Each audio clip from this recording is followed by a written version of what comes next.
Welcome to Integrate or Die. I'm Steve Hunt. And I'm Jordan Katz.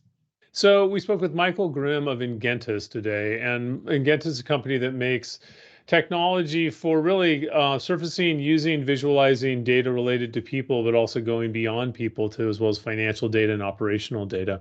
So, Jordan, what were some of the things that you took away from our conversation? Well, first of all, I love connecting all the things people do and their behaviors to outcomes, real tangible outcomes. And that's what people analytics is all about. But as we discuss, and you'll hear, garbage in, garbage out. So that does take some effort to get the right data into the right systems and connect them so that you can actually do something useful with the value chain of your employees' experience and outcomes. Yeah. That, and the other thing I really took away, one simply the value of making data visible. He said so much of what their system does is, it makes data visible that companies, and when they see this visibility, it often leads companies to realize that they don't even know like how many people are in their company in some cases, that and just leads to a lot of good positive correction data quality things. But the other thing that he shared that I thought was really fascinating is he said because they don't just focus on HR data, they also bring in finance data, production data. It makes more alignment in the organization to realize that, he said, the way you put it, you have HR that looks at the world through the perspective of people and reporting structures. That's how they define an organization. Finance defines it in terms of cost centers, and like operations defines it in terms of projects and project management and operational things. And having data that allows you to bring those three perspectives at the same time creates a lot more alignment in an organization. It's also, Jordan, was the first podcast we've had where we talked about heated seats. Hopefully not the last. Hopefully, I don't know. We'll have to work it into the future one. Well, let's listen to Michael. All right, thanks. Hey, Michael, welcome to Integrate or Die. Thanks for joining. Jordan and I always start this the same way, which is we tell you why we invited you on the show. And the reason why is, you and I have actually known each other for, I don't know, quite a few years. But when I think of what you do at Gentis, you're a specialist in taking data from different HR systems and combining it and presenting it in a way that companies can make effective decisions, which is a very specialized aspect. It's not like you're an expert in any one particular type of HR technology, but really making use of HR data. So how would you describe yourself? Is that an accurate description? Yeah, I think that that's very well said. And as you mentioned, we are trying to make the most out of the data that our customers have within their own systems. It might be even a step further than just limiting it to different HR data, because very often, if you bring in data from other parts of the organization, that might, for example, be financial data interacting with the HR data, that's where things become even more interesting in some cases. And yes, I mean, even just if we focus only on HR, very often we meet customers that have various systems in use, and they really lack a reporting which really brings those data all together to get a holistic overview. I think that's interesting because if you talk to pretty much any technology provider, they'll say they provide reporting and data, but clearly it's not good enough because you wouldn't have built the company you had if it was like adequate. So can you tell us a little bit the history? I mean, Inventus's just sort of creation story and how you got to where you are now.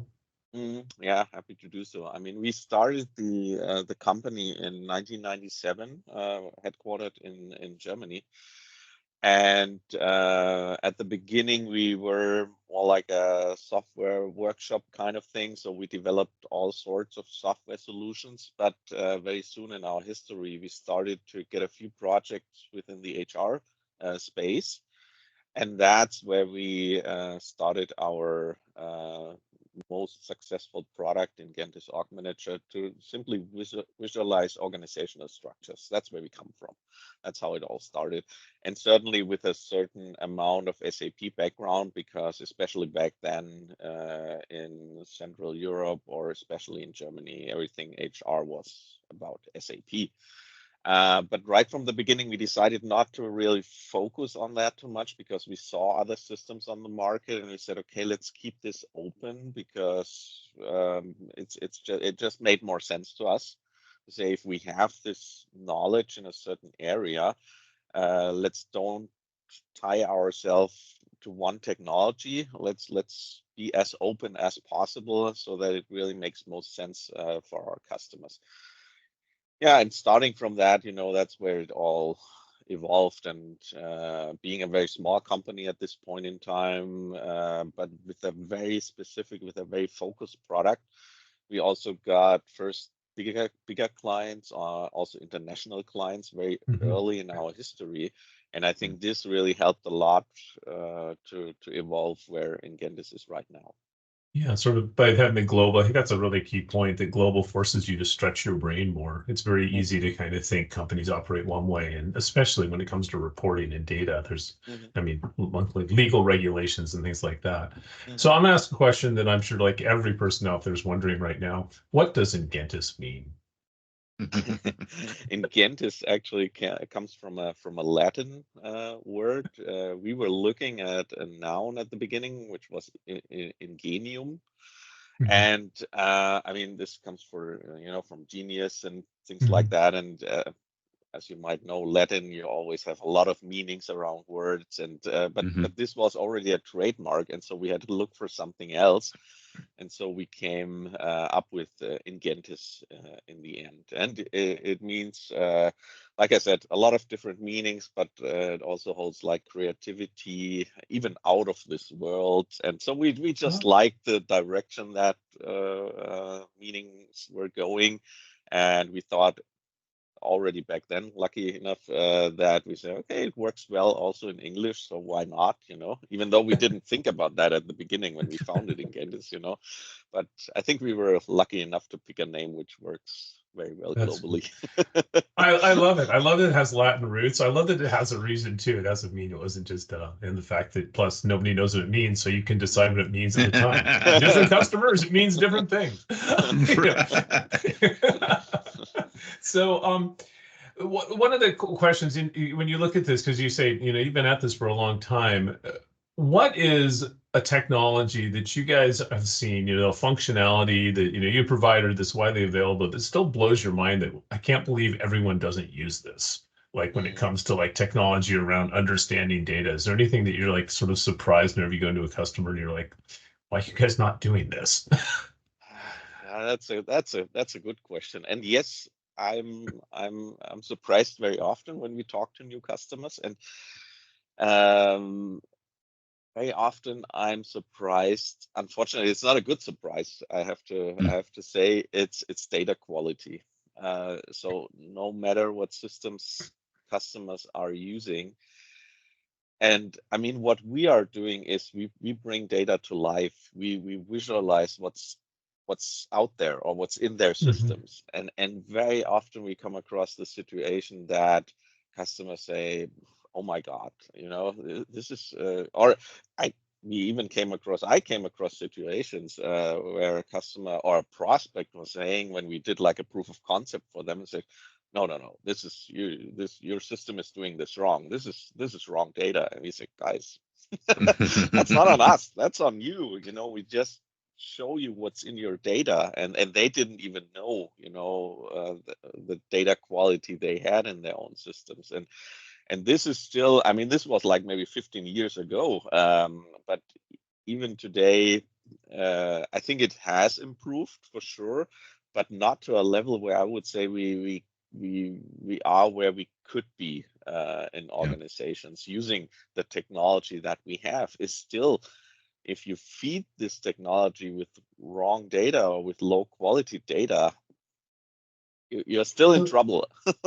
Yeah. Do you think the low quality data is largely because people just don't look at it? Because I'm reminded of a story back when SuccessFactors first implemented Employee Central and they started pulling together all these different HRIS systems. I was talking to one customer who discovered, it was a global company, they discovered that they put the people's names in wrong so they were a US company, and in some countries, names, what is the first name and what is the last name? If it's not your culture, it's hard. You don't know, right?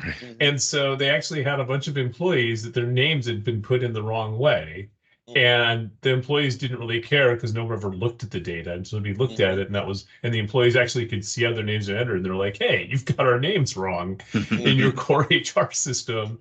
But they'd never commented because they'd never seen it before. But we kind of joked that, she said, she used this phrase, sunshine is the best disinfectant. She said, if we never look at the data, we never know it's wrong. But the first step to employee engagement is to get somebody's name right. Yeah, and I love this example because it's so simple.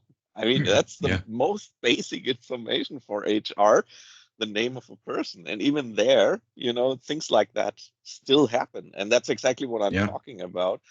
And since we are the ones offering a solution which makes this transparent, if we keep it as simple as still talking about a simple org chart, people look at it and they will see, okay, this name is wrong, we have to turn it around. And when we get in touch with new prospects and they say at a certain stage, guys, I think we are not ready to implement a system like yours, we first have to get our data right. We always try to encourage those customers, let's help us with doing that, because as soon as you start making it visual, it will extremely support your data cleaning processes. It might be painful sometimes because people will see things that they may be not happy about, but they will, exactly what you said, it will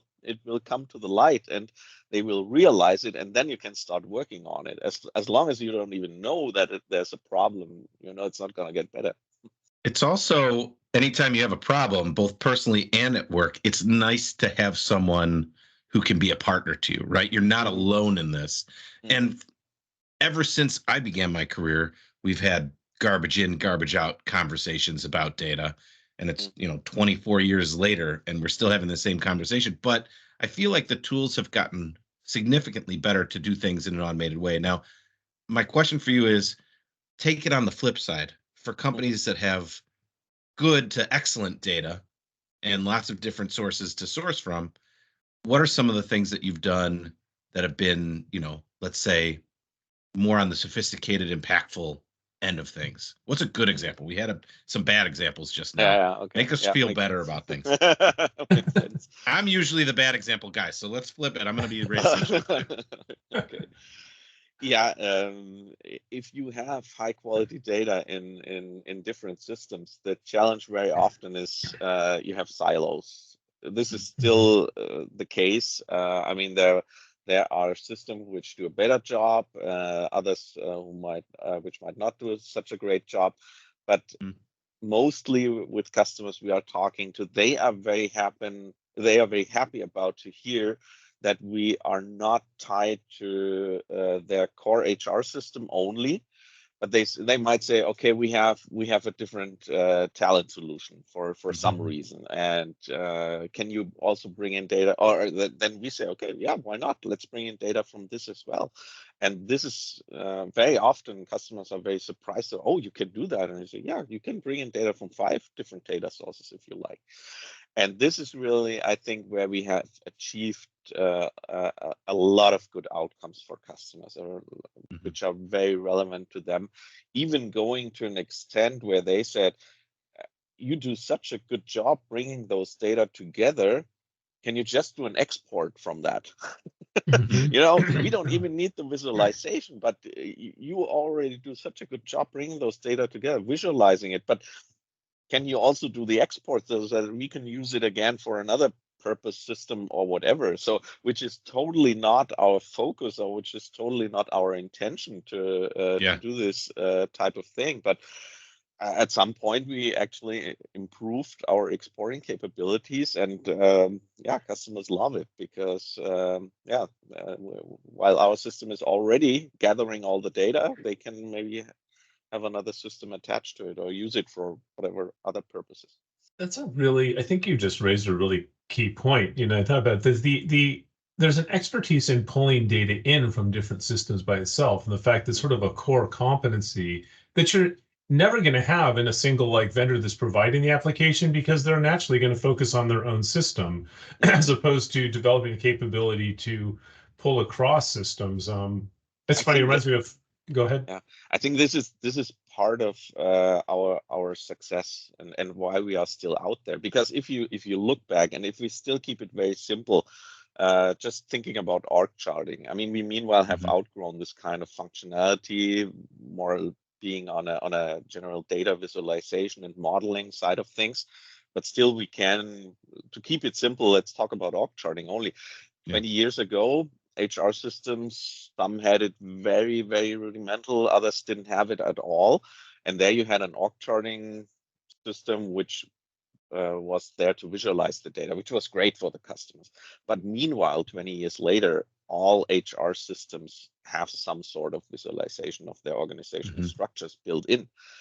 But we are more successful than ever. And one of the reasons is really that exactly that point, every vendor obviously only visualizes data from his own system. Vendors are not interested in pulling in data from other vendors. That's not going to Mhm. happen. But this is exactly what people want to see when it comes to visualizations, when it comes to data quality. And even if we only talk about org charting, most people are, oh, you can pull in this information as well. Oh, that would be great. And I say, okay, let's do it. Yeah, I think that it's a really special capability. And I think too, going back to what you're talking to about like the data visualization from different sources, you're going to identify the company's not operating from one source of truth. I remember years ago, there was a company that was acquired by SAP called Inform that did something somewhat similar to what you did in some ways. But I remember they were talking about one of their big ahas was like they companies that say, yeah, the HR person said for the first time ever, we got up and presented our data on headcount, and the finance person looked up and said, this is the first time they've ever lined up. It's the first time your data on how many employees we have and my data on how many Oh my employees we have God. is the same number, right? Because they operate in silos and they're updated Right. differently, and how quickly is the turnover data and all that thing. So, and then when you throw into which cost centers they are, that's even more. That stuff's changed. This data is changing all the time, and it's Mhm. changing in different systems. And so, pulling that together in and of itself is really powerful. When you look at as you said, you started out doing org charts and visualization, and you've gone into more sophisticated ways of being able to present organizations based on cost centers, reporting structures, all kinds of different things. What current innovations are you like super excited about? So it's like, okay, we have the ability to pull all this data together, but what's happening now? Is it pulling data from different sources? Is it using it differently? What's like some current innovations that you're like, this is really cool? I thought about that a little bit, and I think I'm not going to talk about AI right now because everyone does that. Everyone's talking about it. What's you AI? I'm allowed? so confused. Oh my God. And just to confirm, guess what? We are also certainly looking into that, working on things because, I mean, having all those data available, it's just for obvious reasons, and it's becoming relevant for our solutions as well. That's for sure. But what I think where organizations still have a lot of possibilities is they are not using the technologies they have available to an extent that they could. Mhm. And I think this is something, and that happens to our customers as well. We see customers using like a fraction of the solution that we are offering or the functionality, and they could do so much more with it. But maybe they're already busy implementing another solution or whatever. And this is, I think, where organizations waste a lot of time not really making use of what they already have. And I think this is a very big thing. And so this way, I think that organizations or HR customers, HR users, losing a lot of those innovations that have happened during the last 5 years, maybe even 10 years. The innovations are there, the technology is there, but is it really used to an extent that it could be used? Maybe not, And I think this is something where a little bit more awareness would be very helpful for a lot of organizations. Let's not run to the next project. Let's not run to implement the next solution, and which is even maybe bad for us as a company, because obviously we are trying to win new customers every day. Right.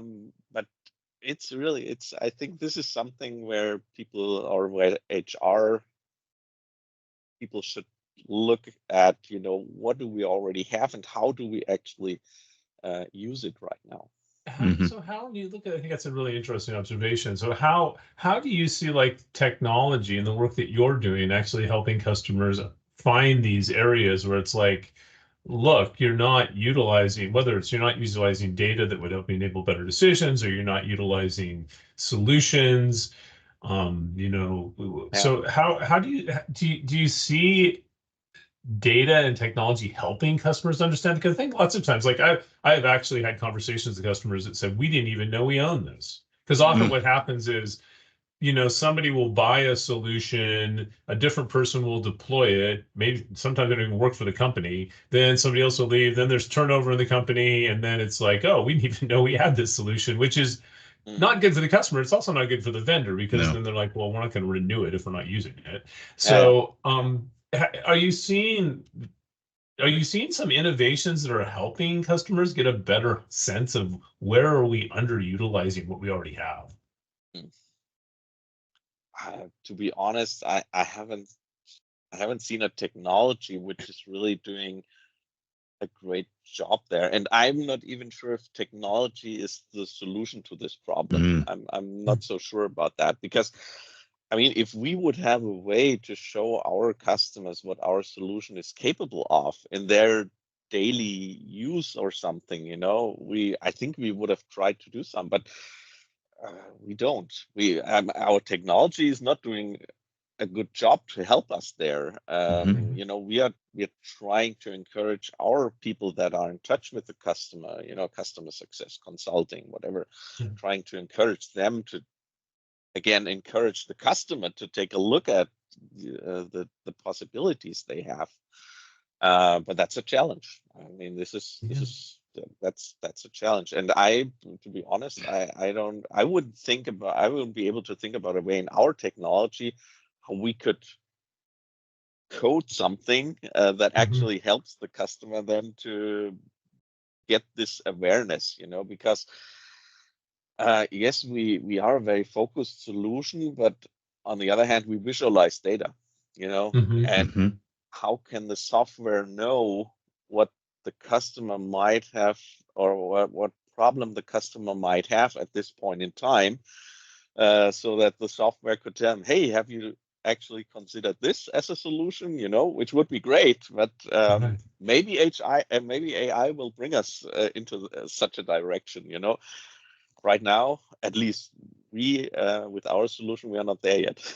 That's a really fascinating, and sort of thank you for like sharing this, to say here's the problem I wish somebody would solve. It's kind of one of the but the how do we look at it? And I also think like it's a lot of it's human behavior. So for example, I text by typing instead of just speaking into it and using whatever Siri or whatever, which is stupid. I mean, it takes longer. Every time I do it, I'm like, why don't I just change and start using audio text? Because we're just like, I just don't want to go up the little tiny learning curve that it would take. There's no good reason for it at all. You know what I mean? And I think that change, it's interesting. It would be really interesting to think about how you could use data, but you've got to present it in a way that make people realize it's worth my time to make the change, which is, boy, I mean, that's the whole field of healthcare right there, trying to convince people they should change their behavior. Yeah, that said, it's also the intersection between like humans and technology, which is there's a little bit of tech here and there's a lot of human element, right? Because if we don't, and I do think there's on the IT side some element of computer programs harness the capturing the telemetry of every technology that exists within an organization, but like that's siloed way over there in the ops department, and HR and employee strategy is way over here. And the human element is not just saying like, well, we don't really know what data sources exist. It's like we got to come together, push through organizational barriers, Mhm. connect, and then have a conversation about not just what exists, also what is useful.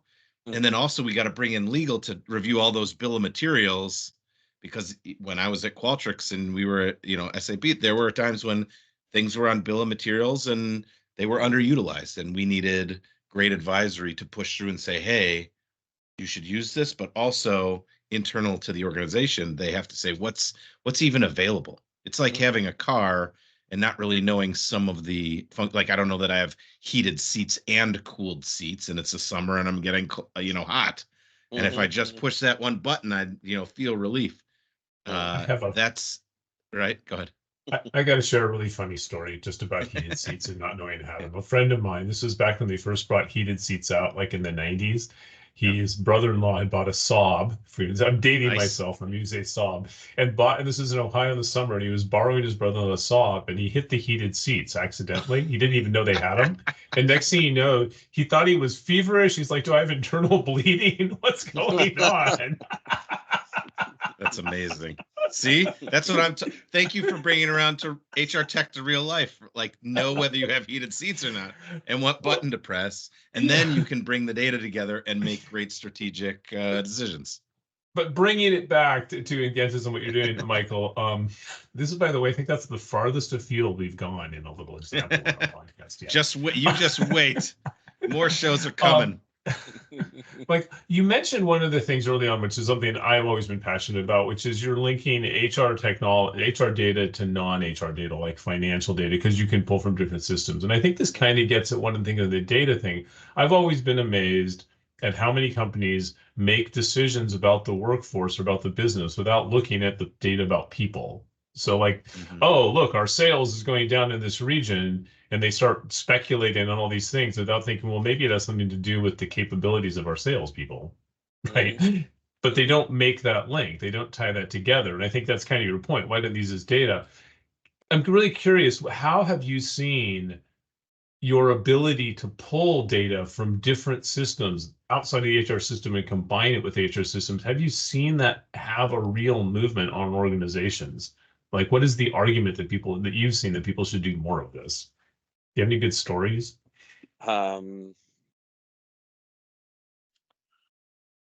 Yeah, I mean, companies are run by costs. It's very often it's about money. And I actually remember a customer we've been talking to. We've been trying to convince that there's a lot of value, in looking at the HR data they have in use. And but they were kind of reluctant. They were saying, "Yeah, it's just all nice, and yeah, but." And then for some reason we came up with an example. We came up with I think we came from the cost center structure kind of view, because as you already mentioned, cost center structures might be very different from organizational structures. And then we were just talking about cost center structures and having, obviously, when you talk about cost centers, costs related to it, budgets related to it, and that was a game changer. For us, we didn't even realize, because it's so natural for us that we can visualize all sorts of data, but it's so important that if you have an HR solution, that you also actually talk about it, that you mention it. And that, like I said, for this customers was a game changer, bringing in those kind of data into the HR data and visualizations. And then they were then more than happy to become a customer and start the project. Or another one that I remember was about a company where they wanted to get a good overview of company shares the customers their employees are owning. A very, very specific very specific topic. And they said, okay, we have no way currently really seeing that, having this visual in some sort of way, how this is distributed over our different departments, teams, who is actually involved in which way. And that was something that they even haven't thought about before, and that came up during the project. And this is actually something that happens very often. People start very HR focused, and then someone comes up with an idea saying, oh, you can do a lot of things. What could you do if we bring in this information? I say, yeah, we could do different. And that's where the ball gets rolling. And that's why we very often not only have like an implementation for weeks and then the customer gets going. It's very often that we have, and we even say that to our customers, that we say, okay, typically we do like a phase 1 so that you have something to get started, but trust us, during phase 1 you will come up with new ideas, which we can then implement in phase 2. Let's not get all over. Let's get something up and running, and then let's talk about what can we do next. And we have customers that work with our consulting team for like 10 years on an ongoing basis, because things are changing. The things that they want to see, that they want to visualize, that they want to measure, they change. And I mean, it's great if you have this kind of a relationship with a customer. I think that is interesting. You're kind of combining the technology, but also sort of ongoing consulting and advice. But you just said something I think that's really powerful. And the way, which was, if you look, that was that companies are managed by costs, which is, I would say that's true. That is true, and I think part of it is, and then you said the other story is companies are also managed by projects, and they're also managed by people. But in the HR world, I think a lot of people in HR forget that there are people that do not look as an organization as a collection of people. They think of it as a collection of cost centers, or they think it as a collection of projects, and people just happen to be attached to it. And none of those are right. They're all right? Because it's the reality of companies, all three of those things, but when we're able to connect those together through data, it changes people's mindsets. It's not, I think that's really powerful. I think that's something that I think they should probably teach in every HR class, which is, look, less than a third, these other areas of the company look at an organization through completely different lens and perspective than HR does. And I think that's really powerful. So we have, and I think maybe just to add something there, I think the world, how we work is constantly changing. And I mean, I've just recently come across some new terms like human performance and human sustainability within an organization, which tries to bring together, as far as I understood, obviously companies want to make money, they want to be successful, but it becomes more and more important that people who are in this company, who are working on this success and who are bringing the performance, that they want to be happy, that they want to be there for a reason. And with the younger generations, that becomes more and more important, as we all know. And this is things that you should also be able to measure as a company. If not right now, then definitely over the next few years, And it's not only about, yes, costs are relevant, but how do I combine those costs with, let's say, how are my people feeling right now? And having this combination, and maybe how it even influences my costs or my income as an organization with those kind of data.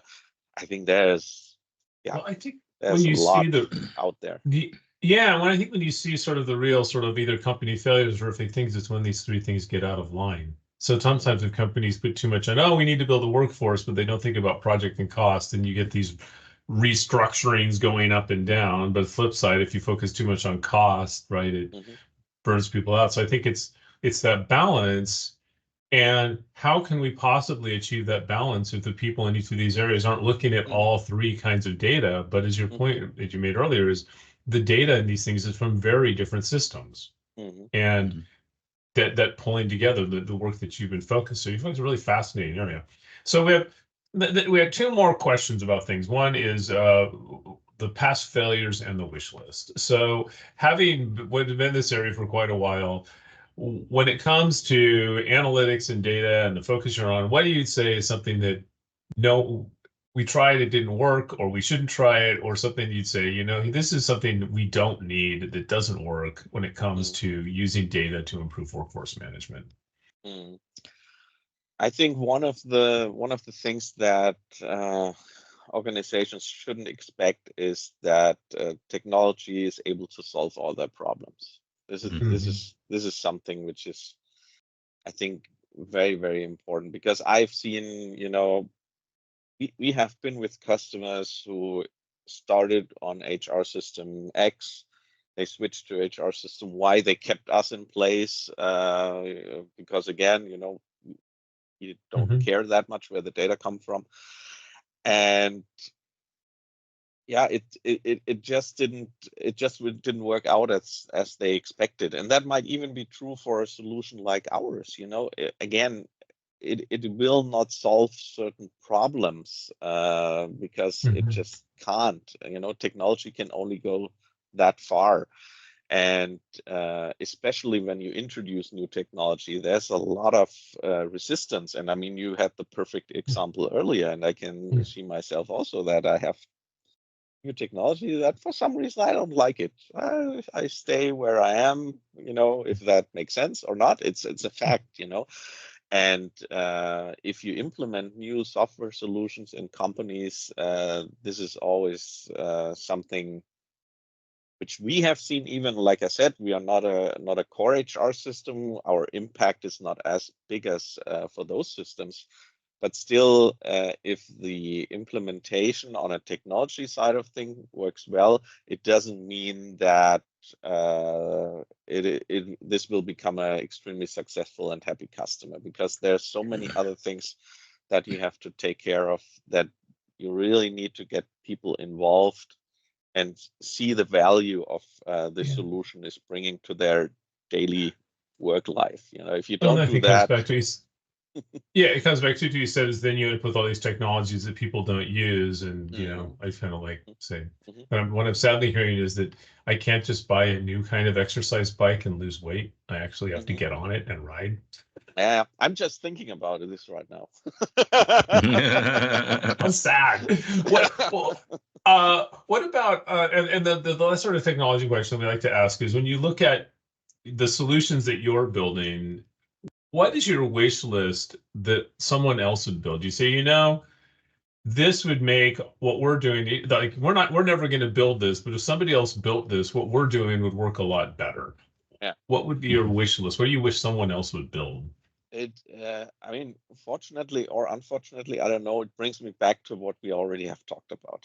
It's data quality. This is really something where we struggle with a lot of customers, and we could have so much better outcomes if the data quality would be at a better level. And if there would be a solution that would be able to improve data quality, I mean, still our focus is HR, so let's keep it that way. If there would be a solution that could improve HR data quality just by flipping a switch or whatever, this would be extremely helpful and extremely valuable to a lot of our customers. I'm sure about that. Because then again, we can make better, whatever you call it, visualization, reporting, and then again, the customer could make better decisions based on that. And that's really, this is something which is key. And I think, like I said, I don't want to talk about AI. I'm also far from being a specialist in it, but I think this is definitely something where we have opportunities in the future, because we all know, let's take the three of us and sit us in front of an HR system and we scroll through the data, we will see messed up things. Very quickly, we will say, okay, this can't be right. We just see it, because we know how it's supposed to look like, maybe. And and I'm sure, like I said, I'm sure there will be systems out there, technologies out there that can be helpful on HR data. Or if I see my own company, if I would have a system that improves my CRM data, that would be, wow, would be great. It needs to have a system that reaches out and grabs people and forces them to enter data into it. Yeah, that's me right now. I'm the system, You're the system. You need a So maybe an avatar, Michael, of you that just Yeah, like yeah. I like no, that. it's interesting you're talking about that. I actually have seen a technology that does use machine learning and AI to identify inconsistencies and like, like if an employee has no manager or something, it's like this isn't right and it picks things out. So that's starting to happen, but that's fascinating. How can we use data to clean the data itself? Mhm. I've got one more question, but Jordan, do you have any questions before? No, this is obviously another great discussion that hits one of my passions, which is we're not doing HR technology or HR strategy in a vacuum. We're doing it as a means to an end. And the means to the end typically is organizational performance or productivity or great customer experience or safety or caring for people, right? And so if you don't seek to understand what the downstream effects are, measure them, monitor them, and then calibrate and fine tune what you're doing as a result, then I don't think you're going all the way in terms of executing at your best, right? Mhm. And so having a solution where you can uh, even if your data is not so great right now, but hopefully in the future, having a solution or working with solution collaborators that can help you get to that downstream stuff, I think is absolutely critical to what we do now and in the near future. Yeah, there's a point too on the data, going back to the data quality is going, if you use the data, it will get better. There's a courageous, I remember talking to somebody about performance management data and like, well, why don't you use the performance management data to make like decisions? Well, because the data is no good. Well, it's no good because you don't use it. If you started Right. using it, then it would get better. Yeah. So there's a courage to make that step. So actually, I have two quick questions. One really quick question and then maybe a little longer question. The quick question is, Michael, there is so much focus on workforce analytics. You're in the workforce analytics space. It's a growing field. What advice would you give to somebody who's going, gee, I'd like to kind of get into this area? Career advice, just, because we need more people that know how to do this stuff. What would be your career advice to somebody who's considering a career kind of in your area of HR technology? Mm. I mean, obviously, HR technology, you have to be interested in technology. Mhm. But I think you have to be even more interested in people. Mm. You should always, when you, I think if you want to create software, or let's put it like that, if you want to create software which is used by humans, there's a lot of software which is not even touched by anyone. But if you want to develop software which is used by people, you should be interested in people. It's just like that. And I found this part of my job always very interesting because for sure I'm interested in technology. I love technology, but I can also see and accept that people are not that interested in it, and that's what you have in HR very often. Yeah, sure, I need to use it, but really, that's not my passion. Mhm. And so trying to translate this, what you are trying to offer to those people, and trying to use not a technology language but a language they understand, this is always something that I found very, very interested. I just love doing that, and this is something I think if someone wants to go in that direction, they should also have an interest in trying to be like a translator from the technology world into the HR world. And I think this is something where people are very happy about. If you talk or if you try to explain them something using their language, their words, instead of trying to trying to look as smart as possible and throwing technology I think at them. I think that's very important, and I always love that's doing that, being this that connection. That's a great example. I think it's looking to say both on technology and data that, that you're talking to a lot of people, frankly, they're not interested in the data. They're interested in understanding how they can make their world better, which is not the same as understanding data and technology. So that translation, that phrase you use, translation, I think is critical. Okay, very last question that we always end on, which is, what is the question that the field of HR technology should be asking but isn't? And the caveat is we're going to ask you to answer that question too. So I think the question that I I would ask is like, how much more do we need right now? Or should we try to use what we currently have in more efficient ways? Again, we briefly talked about that before, and again, it's not even good for me as a software vendor. You know, if a customer would tell me, or a prospect, we don't want to look into your solution right now. We just want to make work what we already have and make use of that. That's not good for making a new winning a new customer. Right. But I think this is really still. It would be good for us as a for the HR world. Let's put it like that. And for many companies themselves, I think that would be something that would help them to become more sufficient, more efficient, and more successful. And once you've done that, or it's an ongoing process, you know, it's not going to stop at any point. Right. But this is something that people should always have on their list.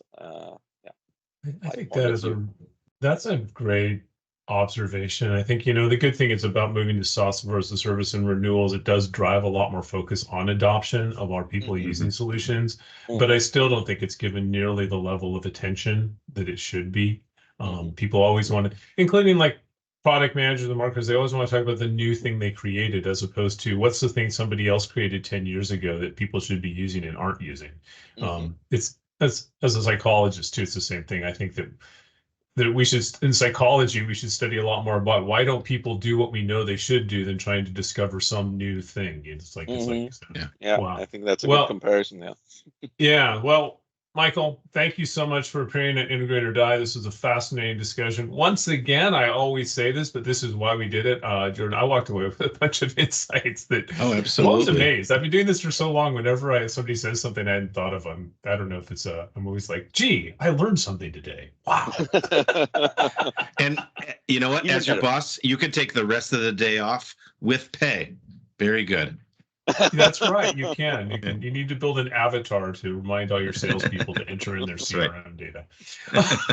Okay, Michael, take care. Thanks. Yeah, thank you very much, guys, for having me. Bye. See you soon. Bye-bye.